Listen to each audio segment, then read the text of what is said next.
Mga pagbasa ng mga salita ng makapangyarihang Diyos. Ang mga responsibilidad ng mga leader at manggagawa. Ang mga responsibilidad ng mga leader at manggagawa, 12.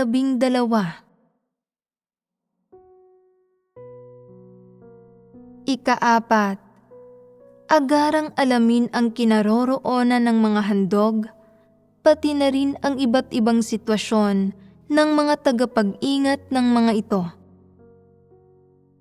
Bukod sa pag-iinspeksyon sa estado ng paggastos ng mga handog at paglutas sa mga hindi makatwirang paggastos, may isa pang pinakamahalagang gampanin ang mga leader at manggagawa. Dapat agad nilang alamin ang kinaroroonan ng mga handog, pati na rin ang iba't ibang sitwasyon ng mga tagapag-ingat ng mga ito. Ang layo nito ay para mapigilan ang masasamang tao, mga taong may masasamang balak, at mga taong may mapag-imbot na puso sa pagsasamantala sa mga pagkukulang para kamkamin ang mga handog. Nakikita ng ilang tao na ang sambahayan ng Diyos ay may napakaraming bagay at na ang ilan ay walang sino mang nagbabantay sa mga ito o nagtatala ng mga ito, at kaya palagi nilang iniisip ang tungkol sa kung kailan nila gagawing sariling pribadong ari-arian ang mga bagay na iyon at kukunin ang mga ito para sa sarili nilang paggamit. May ganitong mga tao kahit saan. May ilang tao na sa panlabas ay tila hindi nananamantala ng iba at walang malaking pagnanais para sa mga materyal na bagay o pera. Pero iyon ay dahil hindi tama ang sitwasyon at mga kondisyon. Kung ipagkakatiwala talaga sa kanila ang mga handog para sa pangangalaga, maaari nilang kamkamin ang mga ito. Tinatanong ng ilan, pero napakabuting tao nila noon. Hindi sila mapag-imbot at ayos naman ang karakter nila. Kaya't bakit ibinunyag sila ng simpleng pagkakatiwala sa kanila ng kaunting handog? Nagmumula ito sa hindi mo paggugol ng maraming oras kasama ang mga taong ito, sa hindi mo lubos na pagkaunawa sa kanila, sa hindi pagkilati sa kalikasang diwa nila. Kung napagtanto mo noong simula pa lang na ganitong uri sila ng tao, naiwasan sana ang kamalasang napasakamay ng masasamang tao ang mga handog. Kaya, para maiwasan na mapasakamay ng masasamang tao ang mga handog, may isa pang mas mahalagang gampanin ang mga leader at manggagawa. Agarang alamin at subaybayan ang kinaroroonan ng mga handog at ang iba't ibang sitwasyon ng mga tagapag-ingat ng mga ito. Sabihin nating may isang tao na may ilang daan o ilang libong yuan sa pag-iingat niya para pamahalaan. Kung may kaunti siyang konsensya, hindi niya ito lulustayin. Pero kung 10 o daan-daang libo ito, hindi maaasahan ang karamihan ng tao. Magiging mapanganib ito at maaaring magbago ang puso nila pagkatapos. Paano maaaring magbago ang puso nila? Hindi madaling maimpluwensyahan ng ilang daan o libo ang puso ng isang tao. Pero sa 10,000 libo o daan-daang libo, maaaring madaling maimpluwensyahan ang puso nila. Hindi ko kikitain ang ganitong halaga sa ilang habang buhay. At ngayon, ay nasa mga kamay ko na ito. Magiging mas maginhawa ang buhay ko kung akin ito. Pinag-iisipan nila ito.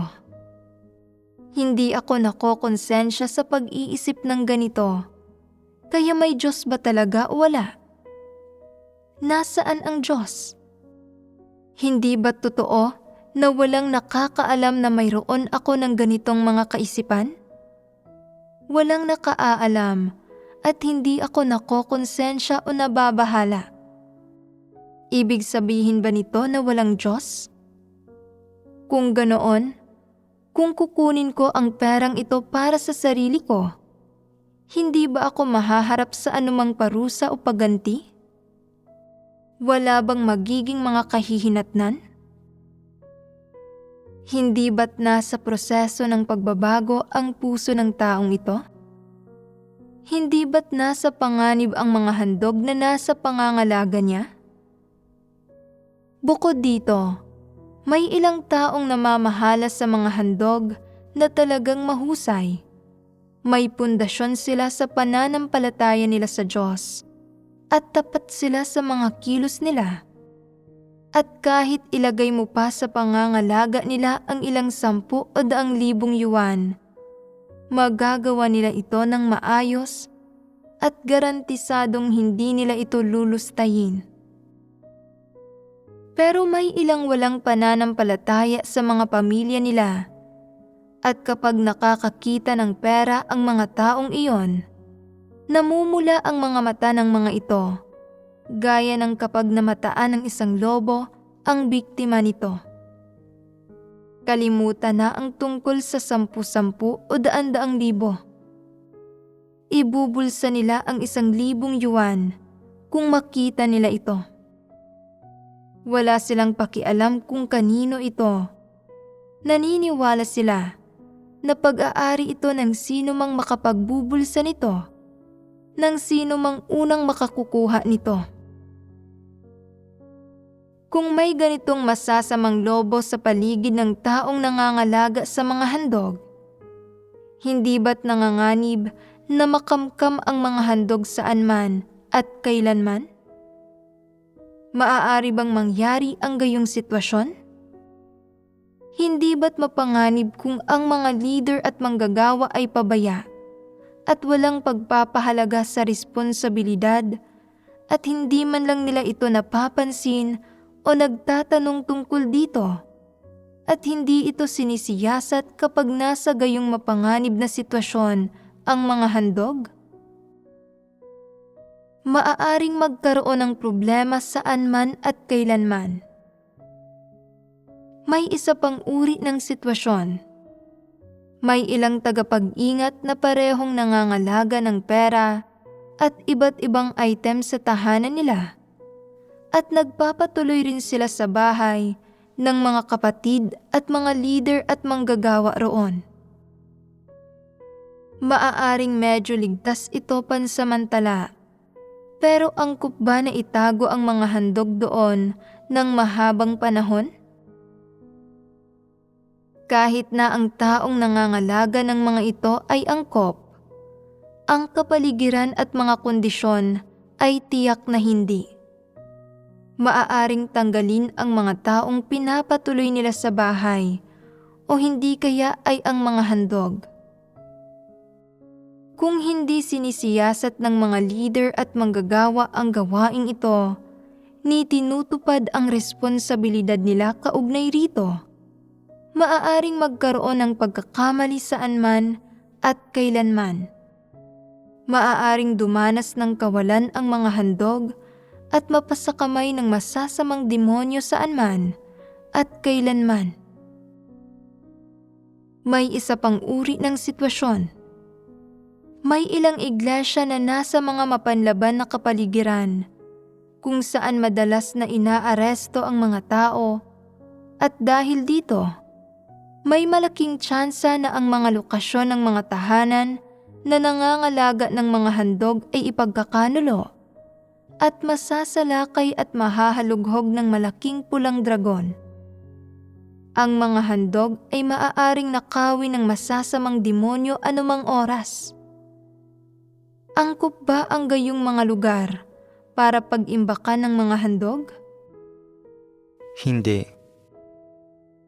Kaya, kung nailagay na ang mga ito roon, ano ang dapat gawin? Kaagad ilipat ang mga ito. May ilang leader at manggagawa na hindi tumutupad sa responsibilidad nila at hindi sila gumagawa ng tunay na gawain. Hindi nila magawang mahulaan o maisip ang mga bagay na ito. Wala silang kamalayan sa mga ito. At kapag may nangyaring mali at natangay ng masasamang demonyo ang mga handog, saka lang nila naiisip. Dapat sana ay nailipat na natin ang mga iyon noon. At nakararamdam lang ng ganitong bahagyang pagsisisi. Pero kung walang nangyayaring problema, maaaring lumipas ang 10 taon pa at hindi pa rin nila ililipat ang mga handog. Hindi nila makita ang mga seryosong kahihinatnan na maaaring idulot ng isyong ito at hindi nila magawang iprioridad ang mga bagay-bagay batay sa kahalagahan at kaapurahan. Dapat may malinaw na pagkaunawa ang mga leader at manggagawa sa ganitong sitwasyon kapag nakaharap nila ito. Ang isa sa mga lugar kung saan iniimbak ang mga handog ay hindi angkop. Napakamapanganib ng kapaligiran at medyo maraming kapatid ang naaresto, natiktikan o namanmanan sa paligid. Kailangang makaisip tayo ng paraan para mailabas ang mga handog mula roon. Ang paglipat sa mga ito sa isang medyo ligtas na lugar ay mas mabuting hakbang kaysa iwan ang mga ito kung saan naroroon ang mga ito at hintaying matangay ang mga ito. Kapag kalilitaw pa lang ng isang sitwasyon at nagkikini-kinita nilang nasa panganib ang mga handog, dapat nilang agarang ilipat ang mga ito para maiwasang masamsam at malamon ang mga ito ng malaking pulang dragon, ang masamang dyablo. Ito ang tanging paraan para matiyak ang seguridad ng mga handog at maiwasang mangyari ang anumang panganib o pagkakamali. Ito ang gawaing dapat gawin ng mga leader at manggagawa. Sa sandaling may kahit katiting na tanda ng panganib, sa sandaling may naaresto, sa sandaling may isang sitwasyon na lumitaw, ang unang iniisip dapat ng mga leader at manggagawa ay kung ligtas ba ang mga handog, kung maaari bang mapasakamay ang mga ito ng masasamang tao o maangkin ng mga ito o masamsam ng masasamang demonyo at kung dumanas ba ng anumang kawalan ang mga handog.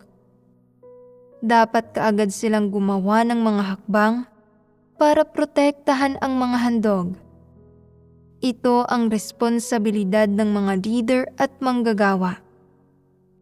Maaaring sabihin ng ilang leader at manggagawa, ang paggawa ng mga bagay na ito ay nangangailangan na humarap kami sa mga panganib. Maaari ba naming hindi gawin ang mga ito? Hindi ba totoo na ang mga tao ang pangunahin naming prioridad, na ibig sabihin ay hindi kailangang unahin ang mga handog at dapat unahin ang mga tao? Ano ang palagay mo sa tanong nila? May pagkatao ba ang mga taong ito? Ang mahusay na pangangalaga sa mga handog, mahusay na pamamahala sa mga ito, at mahusay na pagbabantay sa mga ito ang mga responsibilidad na dapat isakatuparan ng isang mabuting katiwala. Sa mas seryosong pananalita, kahit kailanganin mo pang isakripisyo ang iyong buhay, sulit ito at ito ang dapat mong gawin. Responsibilidad mo ito. Palaging sumisigaw ang mga tao. Ang mamatay para sa Diyos ay isang sulit na kamatayan. Tunay bang handang mamatay ang mga tao para sa Diyos? Hindi hinihingi sa iyo ngayon na mamatay para sa Diyos. Hinihingi lang sa iyo na humarap ka sa kaunting panganib para ligtas na mapangalagaan ang mga handog. Handa ka bang gawin iyon? Dapat masaya mong sabihin, handa ako. Bakit? Dahil ito ang atas at hinihingi ng Diyos sa tao. Ito ang iyong hindi maiiwasang responsibilidad at hindi mo dapat subukang takasan ito. Dahil sinasabi mong handa kang mamatay para sa Diyos, bakit hindi mo kayang magbayad ng kaunting halaga at humarap sa kaunting panganib para mapangalagaan ang mga handog?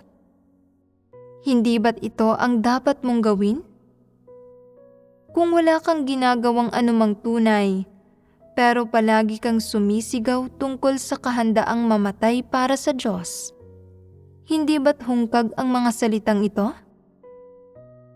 Dapat magkaroon ng dalisay na pagkaunawa ang mga leader at manggagawa tungkol sa gawain ng pangangalaga sa mga handog at dapat nilang pasanin ang responsibilidad na ito. Hindi nila ito dapat iwasan o takasan. Hindi sila dapat tumalikod mula sa responsibilidad nila. Dahil isa kang leader o manggagawa, ito ay isang tungkuling nakaatang sa iyo. Mahalagang gawain ito. Handa ka bang gawin ito kahit na may kaunting panganib kang kakaharapin, kahit na nakataya ang iyong buhay? Dapat mo bang gawin ito? Dapat maging handa kang gawin ito. Hindi mo dapat talikuran ang responsibilidad na ito. Ito ang hinihingi ng Diyos sa tao at ang atas na ibinigay niya sa tao. Sinabi na sa iyo ng Diyos ang kanyang pinakamababang hinihingi at atas. Kung hindi ka man lang handang isakatuparan ito, ano ang kaya mong gawin? Dapat gawin ng mga leader at manggagawa ang gawain ng pangangalaga at paggastos sa mga handog ng masusi at konkreto hanggat maaari. Hindi sila dapat maging pabaya rito at lalong hindi nila dapat ituring ito na parang usapin ng iba at talikuran ang responsibilidad. Ang mga leader at manggagawa ay dapat personal na magsagawa ng pagbeberipika, makilahok at mag-usisa tungkol sa mga bagay na ito at pangasiwaan pa nga ng personal ang mga ito para maiwasang samantalahin ng masasamang tao at ng mga taong may mahinang pagkatao ang mga pagkukulang at magdulot ng pagkawasak. Habang mas masusi mong ginagawa ang gawaing ito, mas kaunti ang pagkakataon ng masasamang tao at hindi mabubuting tao na samantalahin ang mga pagkukulang. Kapag mas detalyado ang iyong mga pag-uusisa at mas mahigpit ang iyong pamamahala, mababawasan ang mga pagkakataon ng hindi makatwirang paggastos, pagwawaldas, at pag-aaksaya. Sinasabi ng ilan, ang paggawa ba nito ay tungkol sa pagtitipid ng pera para sa sambahayan ng Diyos? Kulang ba sa pondo ang sambahayan ng Diyos? Kung kulang, maghahandog pa ako ng mas marami. Ganoon ba ang nangyayari? Hindi. Ito ang responsibilidad ng mga leader at manggagawa. Ito ang hinihingi ng Diyos sa tao. At ito ay prinsipyong dapat sundin ng mga leader at manggagawa sa paggawa ng gawaing ito.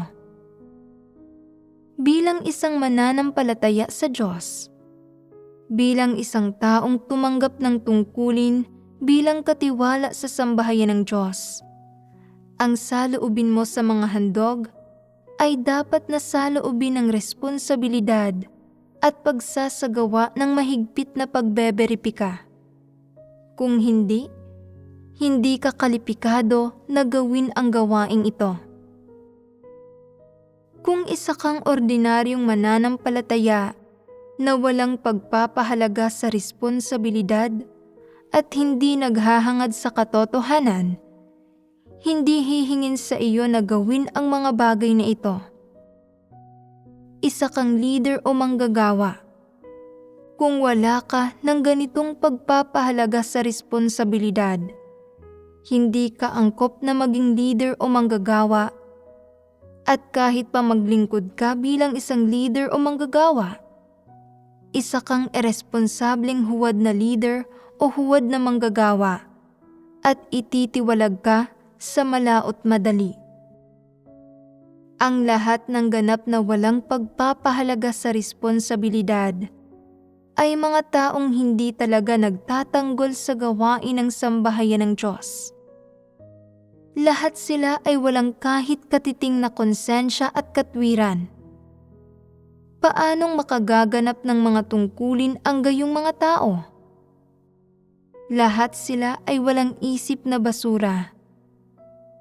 Dapat lisanin nila kaagad ang sambahayan ng Diyos at bumalik sa mundo kung saan sila nabibilang.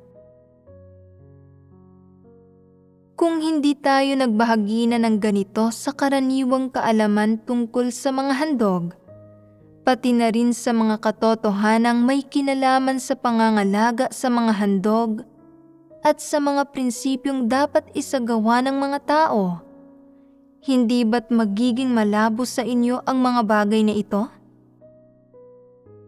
Kapag malabo sa mga tao ang tungkol sa mga tumpak na prinsipyo, kaya ba nilang matupad ang ilan sa responsibilidad nila?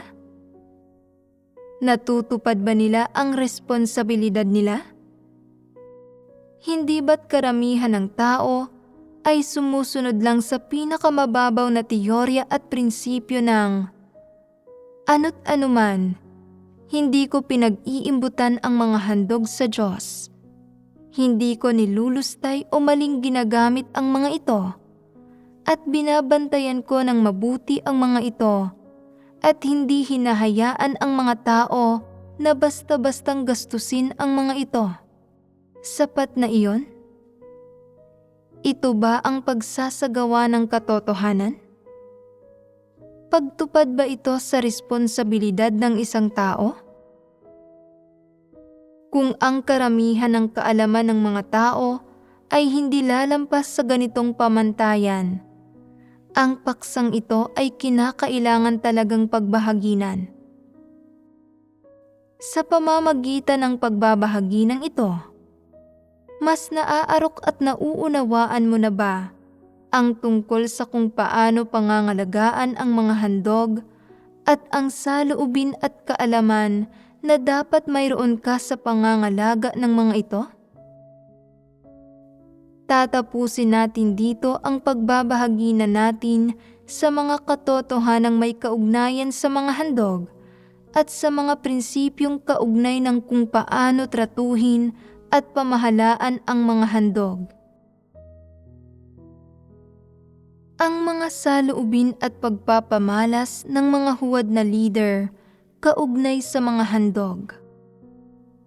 Una, ang pagtrato sa mga handog bilang pampublikong ari-arian. Sunod, isasagawa natin ang isang simpleng paglalantad at paghihimay sa mga huwad na leader kaugnay sa 11 item ng mga responsibilidad ng mga leader at manggagawa. Titingnan natin kung anong mga pagpapamalas mayroon ang mga huwad na leader sa saloobin nila sa mga handog at sa pangangalaga at pamamahala nila sa mga handog. Ang unang pagpapamalas ay na walang tumpak na kaalaman ang mga huwad na leader tungkol sa mga handog. Naniniwala silang sa pangalan, sa Diyos ibinibigay ang mga handog, pero ang totoo, ibinibigay ang mga ito sa iglesia. Hindi natin alam kung nasaan ang Diyos. At hindi rin naman niya magagamit ang napakaraming bagay. Ibinibigay ang mga handog na ito sa Diyos sa pangalan lang. Ang totoo, inihahandog ang mga ito sa iglesia at sa sambahayan ng Diyos. At hindi tahasang inihahandog ang mga ito sa sino mang tao. Ang iglesia at sambahayan ng Diyos ay mga katawagan para sa lahat ng tao nito. At ang implikasyon nito ay na ang mga handog ay pag-aari ng lahat. At ang pag-aari ng lahat ay isang pampublikong ari-arian.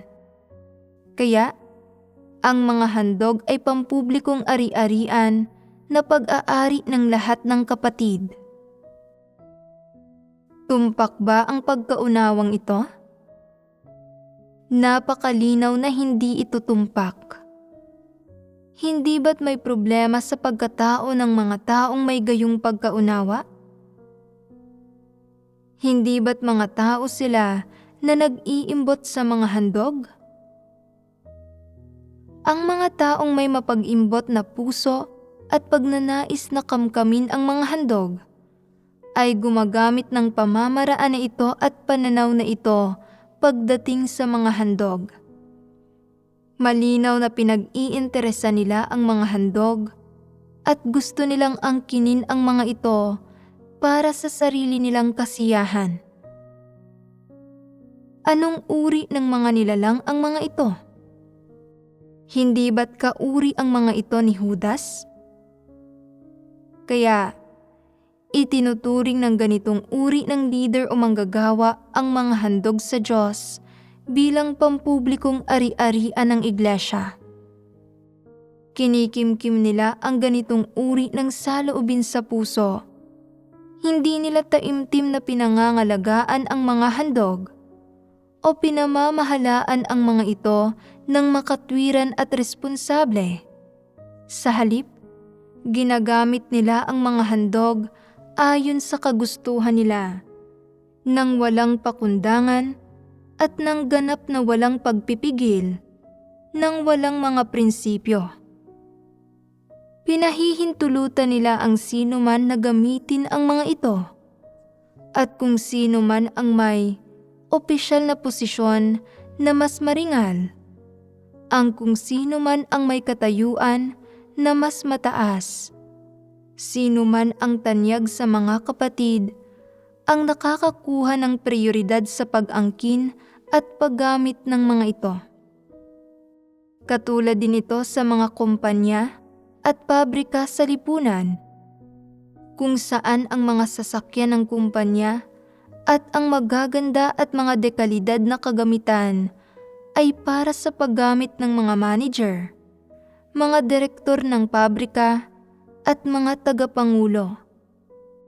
Naniniwala silang ganito rin dapat sa mga handog sa Diyos, na sino man ang isang leader o manggagawa ay may prioridad na magtamasa ng mga dekalidad na bagay mula sa sambahayan ng Diyos, na magtamasa ng mga handog na ibinigay sa Diyos. Kaya, ang lahat ng gumagamit ng pagiging isang leader o manggagawa bilang dahilan para bumili ng mga dekalidad na computer at cellphone. Gayun din, iyong mga leader at manggagawa na kinukuha ang mga handog para sa sarili nila ay naniniwalang pampublikong ari-arian ang mga handog at na ang mga handog ay dapat gamitin at waldasin ayon sa kagustuhan nila. Kapag may ilang kapatid na naghahandog ng alahas na ginto at pilak, mga bag, damit, at sapatos, hindi nila tinutukoy na inihahandog nila ang mga ito sa Diyos. At kaya naniniwala ang ilang huwad na leader. Dahil hindi nila tinukoy na ang mga bagay na ito ay inihahandog sa Diyos, dapat na para sa paggamit ng iglesia ang mga ito.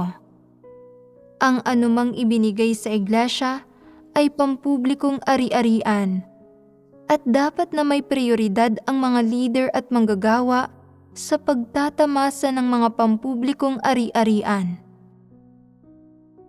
At kaya, kinukuha nila ang mga ito para sa sarili nila bilang isang bagay na nararapat lang.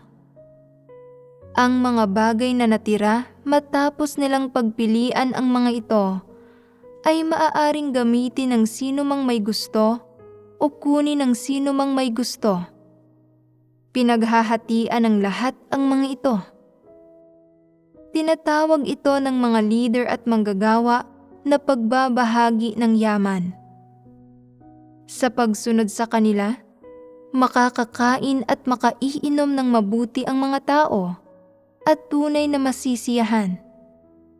Masaya ang lahat at sinasabi nilang, "Salamat sa Diyos." Matatamasa ba natin ang mga bagay na ito kung hindi tayo nanampalataya sa Kanya?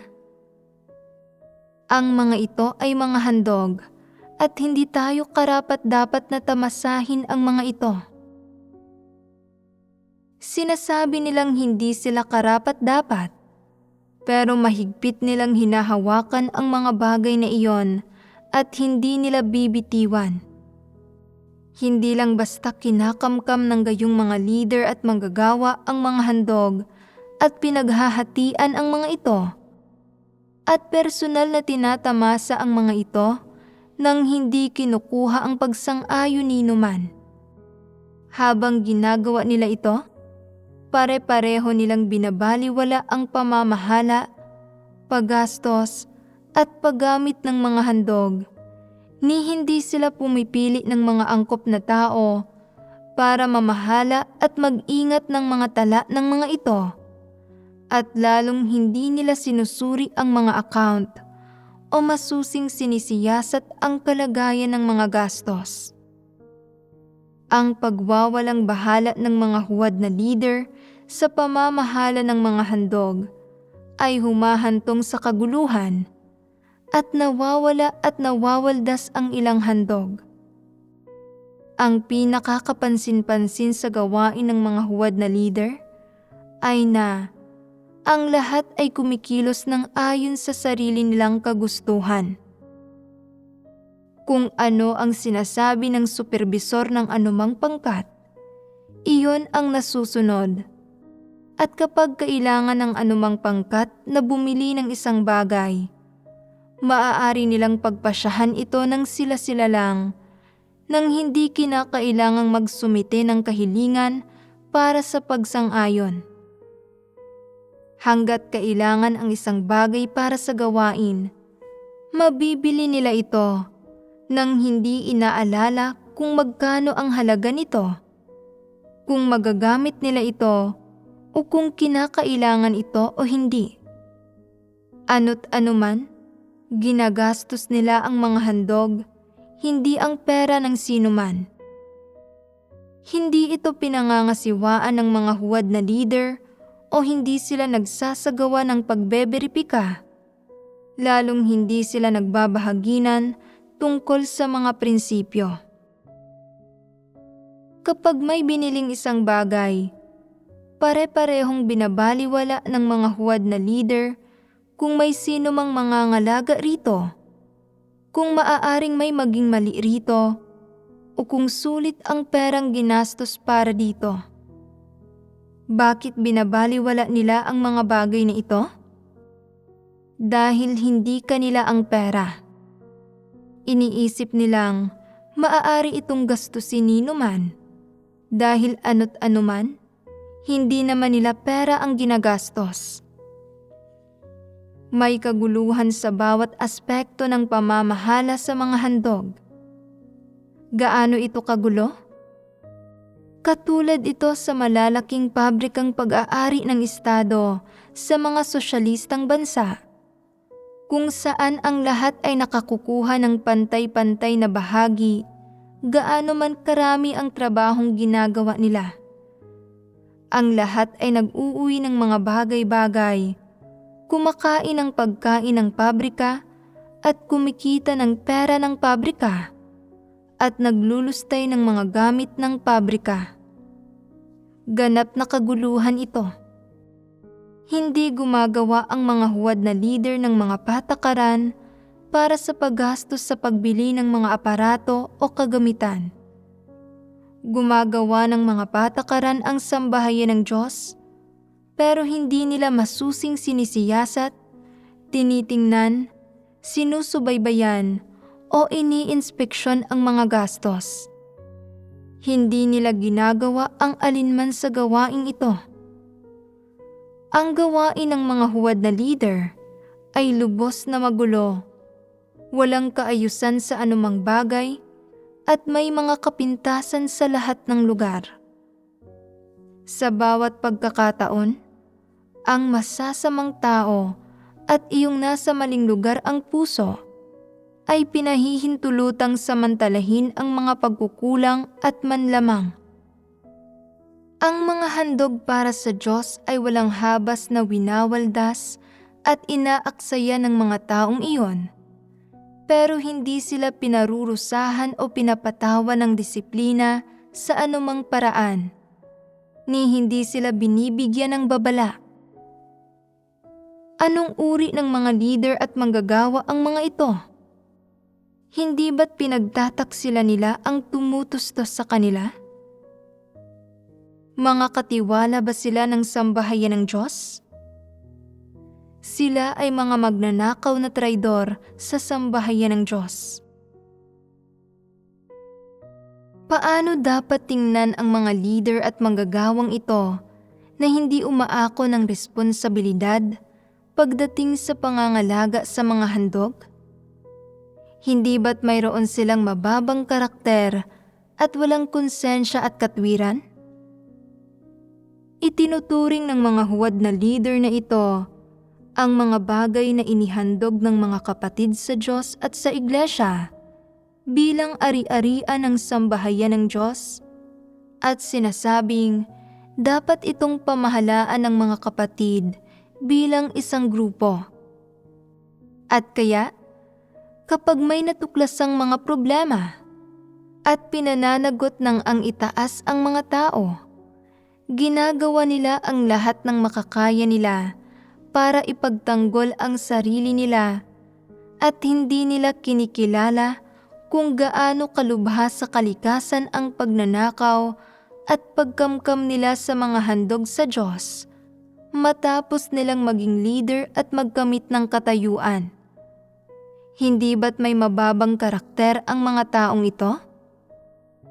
Sadyang wala silang kahihiyan. Hindi nila alam kung bakit naghahandog ang mga kapatid ng pera at mga item, ni kung kanino nila inihahandog ang mga ito. Kung walang Diyos, sino ang basta-bastang maghahandog ng mga bagay na gusto nila? Napakasimple ng lohikang ito, pero hindi ito nalalaman o nauunawaan ng mga di umano'y leader na ito. May paboritong parirala ang mga huwad na leader na ito. Ang mga handog sa sambahayan ng Diyos. Hindi ba't kailangan ng pagtatama ng pahayag na ito? Ano dapat ang tamang pahayag? Mga handog o mga handog sa Diyos? Kung magdaragdag ka ng paglalarawan, dapat mong idagdag ang Diyos. Ang mga handog ay pag-aari lang ng Diyos. Kung hindi ka magdaragdag ng paglalarawan, simpleng mga handog lang ito. Dapat alam pa rin ng mga tao na ang may-ari ng mga handog ay ang lumikha, ang Diyos, at hindi tao. Hindi karapat-dapat ang tao na magmay-ari ng mga handog. At kahit ang mga pari ay hindi maaaring magsabi na sa kanila ang mga handog. Maaari man nilang tamasahin ang mga handog sa pahintulot ng Diyos, pero hindi nila pag-aari ang mga iyon. Ang paglalarawan para sa mga handog ay hindi kailanman magiging sino mang tao. Tanging ang Diyos ito at walang iba. Napakalinaw kung ganoon na ang pahayag na ang mga handog sa sambahayan ng Diyos na madalas banggitin ng mga huwad na leader ay mali at dapat itama. Hindi dapat magkaroon ng anumang gayong kasabihan gaya ng ang mga handog sa sambahayan ng Diyos o ang mga handog sa iglesia. May ilang tao pa ngang nagsasabing ang mga handog sa amin at ang mga handog sa aming sambahayan ng Diyos. Ang lahat ng pahayag na ito ay mali. Ang mga handog ay ibinibigay sa Diyos ng nilikhang sangkatauhan, niyong mga sumusunod sa Diyos. Ang Diyos lang ang may eksklusibong karapatan na maging may-ari, tagagamit at tagapagtamasa ng mga ito. Hindi pampublikong ari-arian ang mga handog. Hindi pagmamay-ari ng tao ang mga ito. Lalong hindi pagmamay-ari ng iglesia at ng sambahayan ng Diyos ang mga ito. Sa halip, pagmamay-ari ng Diyos ang mga ito. Pinahihintulutan ng Diyos ang iglesia at ang sambahayan ng Diyos na gamitin ang mga ito. Atas niya ito. Sa makatwid, ang lahat ng gayong mga pahayag tulad ng ang mga handog sa sambahayan ng Diyos, ang mga handog sa iglesia, at ang mga handog sa amin ay hindi tumpak. At higit pa roon, pahayag ang mga ito ng mga taong may mga lihim na motibo, layon ng mga itong ilihis ang mga tao at gawin silang manhid. At higit pa rito, nailigaw ang mga tao. Ikinakategorya ng mga taong ito ang mga handog bilang pampublikong ari-ari ang pagmamay-ari ng iglesia o ng sambahayan ng Diyos o ng lahat ng kapatid. Ang lahat ng ito ay problematiko at mali at dapat itama. Pagpapamalas ito ng isang uri ng huwad na leader. Itinuturing ng gayong mga tao na pampublikong ari-arian ang mga handog at ginagamit ang mga ito ayon sa kagustuhan nila. O pinaniniwalaan nila na bilang mga leader, may karapatan silang ilaan ang mga bagay na ito at kaya inilalaan nila ang mga ito sa mga taong gusto nila o ng pantay-pantay sa lahat. Anong uri ng senaryo ang sinusubukan nilang likhain? Isang senaryo kung saan pantay-pantay ang lahat, kung saan makapagtatamasa ng biyaya ng Diyos ang lahat, kung saan nagbabahaginan ang lahat.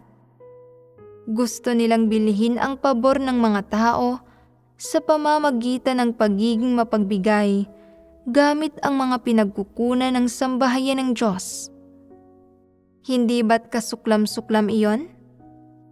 Ito ay ubod ng sama at walang hiyang pag-uugali.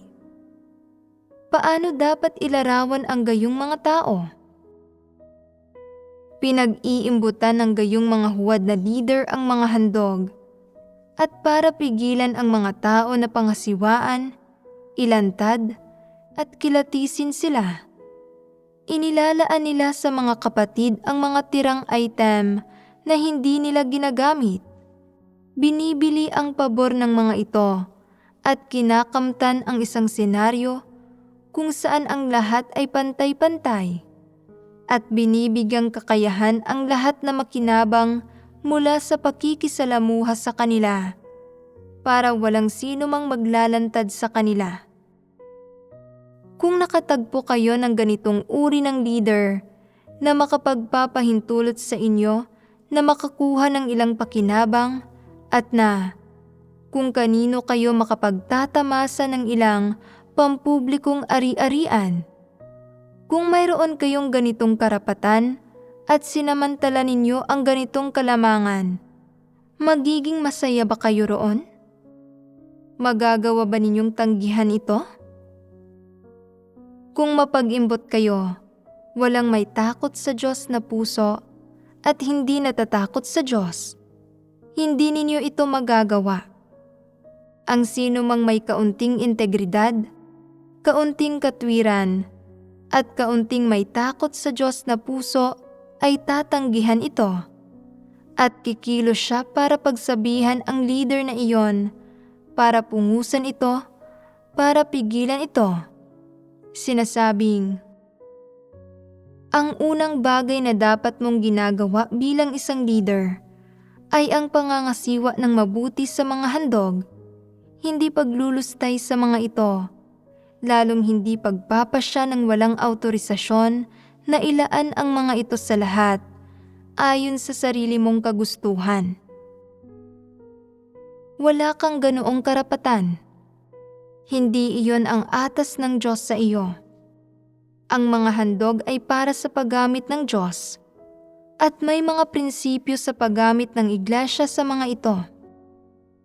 Walang sino man ang may huling pasya sa mga ito. Maaaring isa kang leader, pero wala ka ng pribilehiyong iyon. Hindi ito ipinagkaloob sa iyo ng Diyos. Wala kang karapatang gamitin ang mga bagay ng Diyos.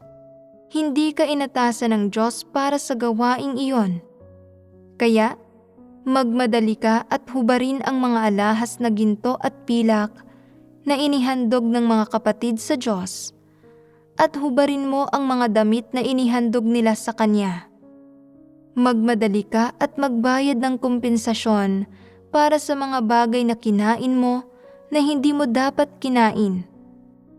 Kung isa ka pa ring tao at may kaunting kahihiyan, gawin mo ito kaagad.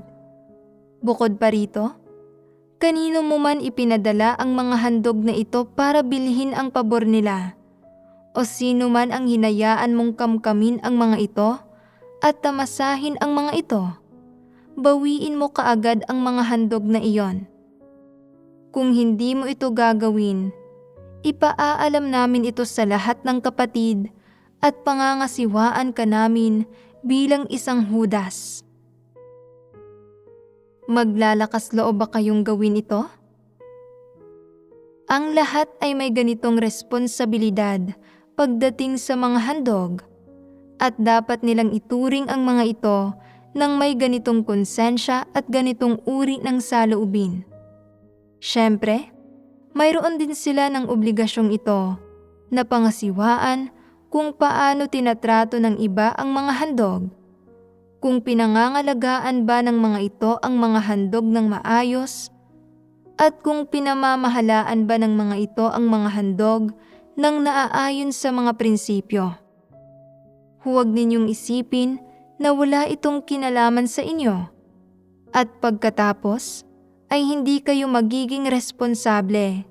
Sinasabing, sa anumang kaso, hindi naman ako isang leader o isang manggagawa. Hindi ko ito responsibilidad. Kahit matuklasan ko ito, hindi ko ito kailangang pakialaman o magsabi ng anuman tungkol dito. Usapin iyon para sa mga leader at manggagawa.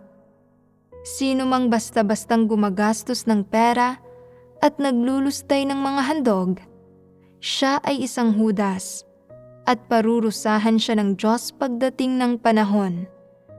Sino mang maging sanhi ng isang kahihinatnan, mananagot siya rito. Hindi ko ito kailangang intindihin.